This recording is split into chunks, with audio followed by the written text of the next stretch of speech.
Americans. The U.S. intelligence agencies, in conjunction with DARPA, Stanford Research Institute, Los Alamos National Laboratory, and companies like Raytheon and Lockheed, have set up a counterinsurgency war that is taking place on a worldwide basis, aimed at potential enemies such as political activists and whistleblowers. These targets are generally people with a very high IQ who are capable of influencing the people around them, as well as having a history of political activism. This counterinsurgency war that is being waged against these individuals is portrayed as a type of a stalking game, the most dangerous game, perhaps called Watch Him Run, or some such game, that is taking place on the internet so that people can observe the targets using DARPA-created tracking technology, GPS technology, and RFID that follows the target everywhere they go, in their home, their car, their place of work, or even in cross-continental travel, anywhere on the surface of the earth. There is nowhere that the targets can escape this game, the stalking game. These people who are being tormented have been portrayed as criminals. However, the opposite is the case. The targets of torture and intimidation and destruction, the good guys. This tracking game relies on attacks using microwave weapons, as well as organized stalking, to make the life of the target a living hell, to where they eventually succumb physically and die from the effects of non-ionizing radiation, or due to the extensive and never-ending torture they are forced to commit suicide. The target experiences physical attacks on their body.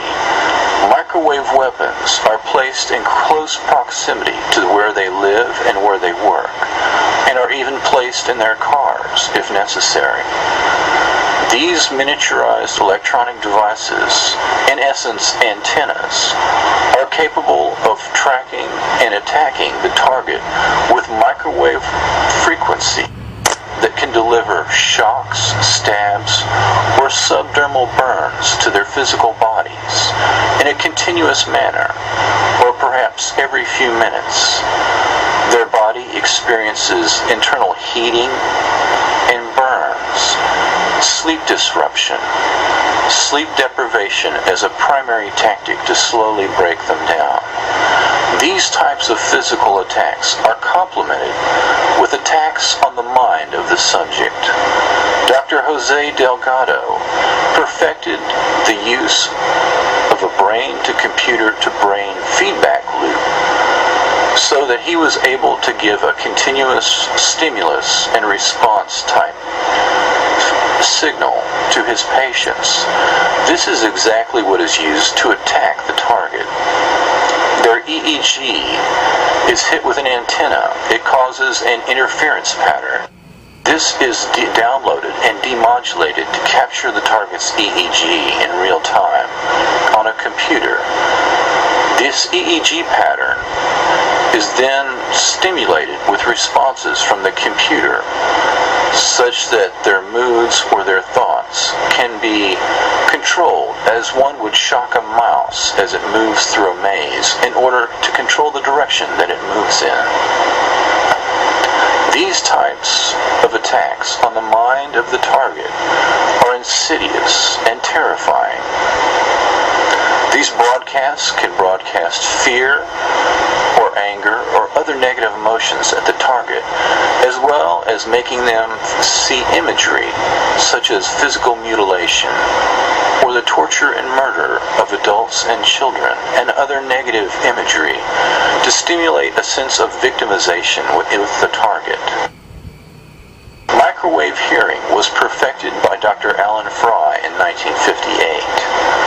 This technology is used to attack the target with a continuous stream of negative verbal messages, death threats, and negative verbal taunts and curses that in effect fill their ears entirely through all their waking hours. This technique was perfected by CIA psychiatrist Dr. Ewan Cameron. He termed it psychic driving. This is used to slowly crowd out the inner dialogue of the target and to break down their personality, termed depatterning. These technologies are terrifying and slowly destroy the consciousness and the purposeful thoughts and behaviors of the target. In effect, a terrifying form of behavior modification and manipulation of the target. If this type of torture was not maddening enough, organized gang stalking is utilized to further traumatize the target. Large groups of individuals are participating in this tracking stalking game of these targets, several thousand of which reside in the United States alone. These targets are tracked by the organized gang stalkers using their cell phones or the internet. In effect, they are able to locate the target at all times within a foot of their actual location anywhere on Earth.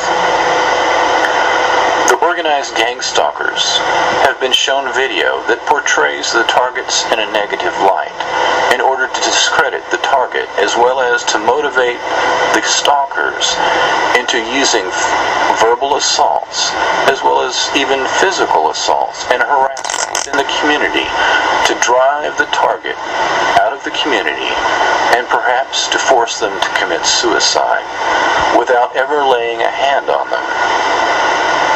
The average target is being assaulted both physically and verbally at all times in a way that they cannot discern who is doing this to them, nor can they block this using any type of Faraday cage or other electronic device to interfere with these signals. When this target attempts to go to the store or go to work or go out to public, the organized gang stalkers are waiting for them. Some of these people do this for small transfer payments. Other stalkers do this merely for the enjoyment of tormenting and hunting another human being and receiving psychological high, as well as being part of a larger group. They are told that they are helping the police. However, there is nothing lawful about these antisocial acts that they all engage in. Typically, the organized stalking gangs will follow the target into stores or into their place of work or anywhere in the community. They will in effect surround them at a restaurant sitting at nearby tables and begin to say inappropriate things to them. The target walking down the street perhaps will be cursed by total strangers who may stand in front of them and block their path, spit right in front of them, physically invade their space and bump into them on purpose in a manner that is indistinguishable from that of an accident. When the target is alone, these stalkers are very brazen and will go right up to them and curse them and say the same negative things, the keywords that are being used in the microwave broadcasts. The organized stalkers are given clues how to verbally harass the target, such that what is said to them in public by total strangers is exactly more or less what is said to them through the microwave hearing attacks.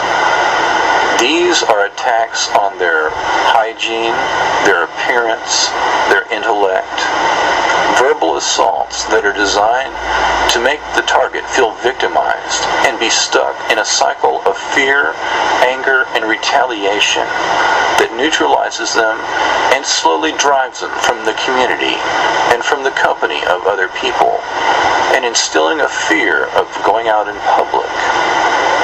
These types of organized gang stalking groups are in effect everywhere. These people are given gas money, small amounts of money for participating, while other organized stalkers do this full time and are paid normal salaries, in effect, to professionally harass other citizens. This nightmare that the target experiences of running the gauntlet wherever they go, as well as being physically attacked at all times of the day and night, as well as having their conscious internal dialogue crowded out with a constant verbal stream of cursing and death threats. This hellacious program is designed to slowly degrade and eventually to destroy the target in a way that is completely plausibly deniable.